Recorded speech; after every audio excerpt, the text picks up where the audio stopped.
Good morning dear students.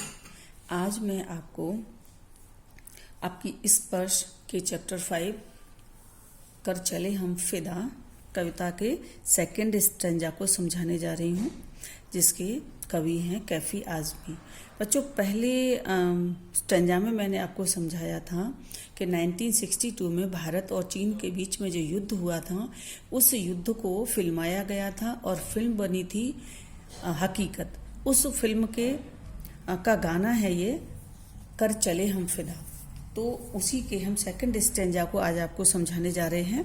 देखिए, इसमें लिखा है कि एक घायल सैनिक, जो वीर सैनिक है, जो घायल है, मरणासन स्थिति में सीमा पर खड़ा है, उसकी ये भावना है। वो अपनी भावना व्यक्त करते हुए कह रहा है कि जिंदा रहने के मौसम बहुत हैं, मगर आज जान देने की रुत रोज आती नहीं। वो कहता है कि जिंदा तो हम हैं ही, रोज जी रहे हैं, सब दुनिया जी रही है, हम भी जी रहे हैं, लेकिन जान देने की रुत कहते हैं मौसम, अवसर, मौका, यानी अपने देश पर कुर्बान होने की मौसम या रुत या अवसर रोज रोज नहीं आता और वो हर व्यक्ति को नहीं मिलता।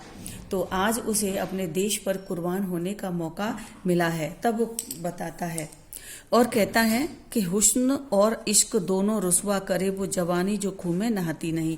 अब वो सिपाही कहता है कि वो जवानी किसी काम की नहीं है जो खून में नहाती नहीं, जो अपना खून नहीं बहाती है।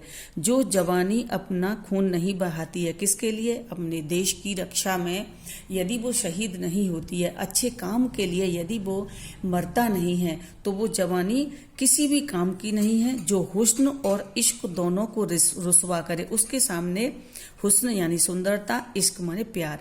क्योंकि जो सिपाही है उसके लिए हुस्न और इश्क दोनों क्या होते हैं? केवल देश होता है, तो देश प्रेम होता है। तो वो कहना है कि जो देश के लिए अपनी जान नहीं दे सकता, वो सिपाही अपनी जवानी को क्या करता है? केवल रुस्वा करता है, बदनाम करता है। वो जवानी बिल्कुल बदनाम है, क्योंकि जवानी किस काम के लिए होती है? जो जवान पुरुष होते हैं, युवा वर्ग होता है, वो अपने देश के सम्मान में अपनी जान न्यौछावर करने के लिए उसे तैयार रहना चाहिए। लेकिन जो नहीं कर पाता, वो क्या है? वो जवानी क्या होती है? वो बदनाम होती है। आज धरती बनी है दुल्हन साथियों, अब तुम्हारे हवाले वतन साथियों। अब यहाँ पर उस वीर सैनिक ने क्या किया है? धरती को दुल्हन बताया है। धरती को दुल्हन क्यों बताया है? क्योंकि देखिए, जब दुल्हन जब शादी के लिए तैयार होती है, लाल जोड़ा पहनती है और उसकी मांग में लाल सिंदूर होता है, और उस चारों तरफ कुछ लोग उसे घेरा बनाए हुए होते हैं। ऐसा लगता है कि जैसे उन्होंने उसका एक सुरक्षा कवच बनाया है। ठीक वैसा ही आज हो रहा है, क्योंकि बहुत सारे वीर सैनिकों ने अपनी घायल हो चुके हैं, अपना खून बहा दिया है, जिससे वो धरती लाल हो गई है। तो ऐसा लग रहा है कि धरती ने एक लाल जोड़ा पहन रखा है और जो खून है वो उसके मांग में सिंदूर की तरह से भरा हुआ है।